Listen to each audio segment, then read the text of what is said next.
스펄전 설교 묵상. 오늘 말씀은 1856년 9월 25일 목요일 저녁 설교 말씀이며 제목은 가난한 자를 기억할 의무이고 본문은 갈라디아서 2장 10절 말씀입니다. 다만 우리에게 가난한 자들을 기억하도록 부탁하였으니 이것은 나도 본래부터 힘써 행하여 왔노라. 가난함 그 자체가 미덕은 아니며 부유함이 죄도 아닙니다. 선함은 우리의 환경, 부유하든 가난하든 우리의 환경에 의존하지 않으며 구원의 은혜는 오직 성령 하나님께로부터 오는 초자연적인 지지를 통해 유지됩니다. 그러나 하나님께서는 대부분의 경우에 가난의 토양에 당신의 은혜를 심으셨습니다.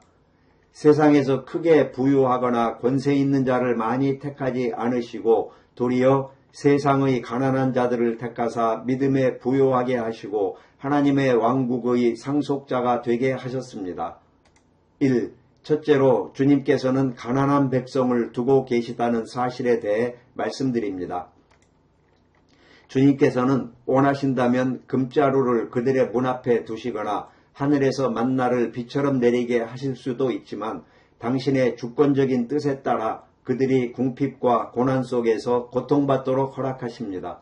저는 하나님께서 당신의 백성 중 가난한 자들을 두시는 몇 가지 이유가 있다고 생각합니다.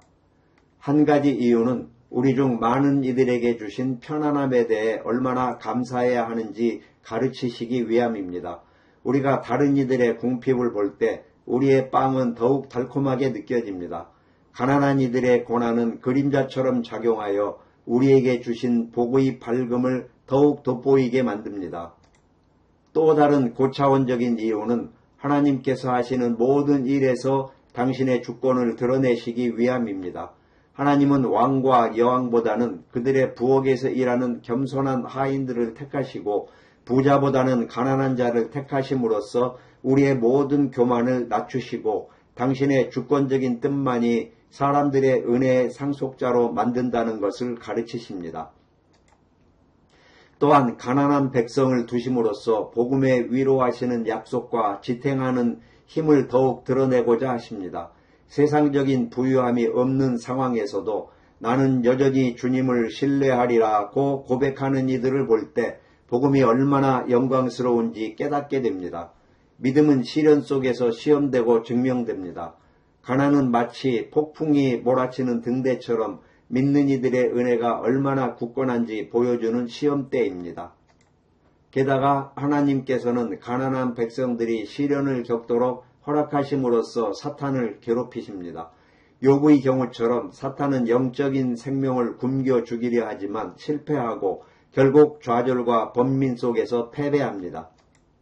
더 나아가 가난한 성도는 예수 그리스도의 살아있는 모습을 우리에게 보여줍니다. 가난한 성도는 당신의 품성뿐만 아니라 환경에 있어서도 주님을 닮았습니다. 그들은 수고로 거칠어진 손을 가졌으며 쉴 곳이 없으셨던 주님처럼 안식처가 없는 경우도 많습니다. 하나님께서는 가난한 이들을 통해 우리가 주님의 가난을 항상 기억하게 하십니다. 마지막으로 주님은 우리가 그분께 대한 사랑을 보여줄 기회를 주시기 위해 가난한 백성을 우리 가운데 두십니다.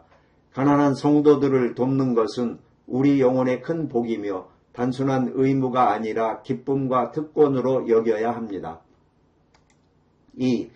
둘째로 우리가 언급해야 할 의무는 가난한 자를 기억하라는 것입니다. 기억하다라는 단어는 포괄적입니다. 우리는 기도의 자리에서 가난한 이들을 기억하고 그들의 궁핍 속에서 위로와 피로를 공급받도록 간구해야 합니다. 또한 대화 속에서도 가난한 이들을 기억해야 합니다. 우리는 부유한 사람들을 기억하고 존경하는 데 익숙하지만 가난한 형제들을 기억하고 인정하라는 명령이 우리에게 주어졌습니다. 더러운 옷을 입은 가난한 형제를 만날 때 그를 외면하지 말고 당신의 형제임을 인정하고 그와 말하는 것이 당신의 품위를 떨어뜨린다고 생각하지 마십시오. 우리는 부유한 사람보다는 오히려 가난한 사람의 필요에 관심을 기울이는 것을 양심의 문제로 삼아야 합니다. 무엇보다도 우리는 그들의 필수품을 공급하는 일에 있어서 가난한 자들을 기억해야 합니다. 우리가 낭비하는 사치품 중 얼마나 많은 부분이 그들의 생존을 위한 절실한 필요에 사용될 수 있겠습니까? 우리의 마음을 넓히고 싶다면 가난한 이들을 찾아가 그들의 어려운 형편을 직접 보십시오. 만일 우리가 연로한 순례자들이나 가장 절실한 필요가 있는 이들을 돕지 않는다면 우리 안에 그리스도인의 사랑이 없다는 심각한 의심을 갖게 될 것입니다. 3. 셋째로 이 의무를 이행해야 하는 이유와 의무감을 강력히 촉구드립니다. 가난한 자들을 기억해야 하는 것은 그들이 당신의 주님의 형제들이기 때문입니다. 그들은 그리스도의 피를 나눈 친척이며 만약 당신이 하나님의 자녀라면 그들 또한 당신의 형제입니다. 어찌 당신의 형제가 굶주리고 헐벗도록 내버려 둘 수 있겠습니까? 또한 당신이 가진 모든 것은 하나님께서 빌려주신 것이며 그가 기뻐하시면 언제든지 그것을 다시 가져가실 수 있다는 사실을 기억하십시오. 당신은 하나님의 청지기입니다. 하나님께서는 당신의 부를 가난한 이들에게 나누어 주라고 맡기셨는데 그들을 속이시겠습니까? 만약 우리가 그리스도의 백성을 사랑하지 않는다면 우리가 진정 그분의 제자인지 의심할 수밖에 없습니다. 부요함이 있으면서도 베풀지 않는다면 우리 안에 하나님의 사랑이 있는지 의혹을 가중시킵니다. 우리가 가난한 이들에게 베푸는 것은 아무것도 잃는 것이 아닙니다. 그것은 천국에 투자하는 것이며 설령 되돌려받지 못한다 해도 그리스도께 드리는 것은 작은 영광이 아닙니다. 당신이 그분의 자녀들에게 주는 것은 그분의 손바닥에 넣는 것과 같습니다. 저는 오늘 밤 특히 연로한 순례자 친구협회를 여러분의 주목과 관심에 맡깁니다. 이 협회는 인간적인 판단으로 볼 때 그리스도인이며 마음의 변화와 은혜의 역사가 입증된 60세 이상의 연로한 기독교인들을 돕습니다. 이 협회는 가난할 뿐 아니라 연로한 주님의 백성이라는 이중의 요청을 가지고 있습니다. 이 협회는 기금을 필요로 하는 이들의 집에 그리스도인들이 매월 방문하여 기부금을 전달하며 기도와 따뜻한 대화를 나눕니다. 기금 부족분이 연간 450파운드 이상이므로 여러분이 이 협회의 가치를 인정하고 도울 능력이 있다고 믿으신다면 기꺼이 나누어 주시기를 바랍니다.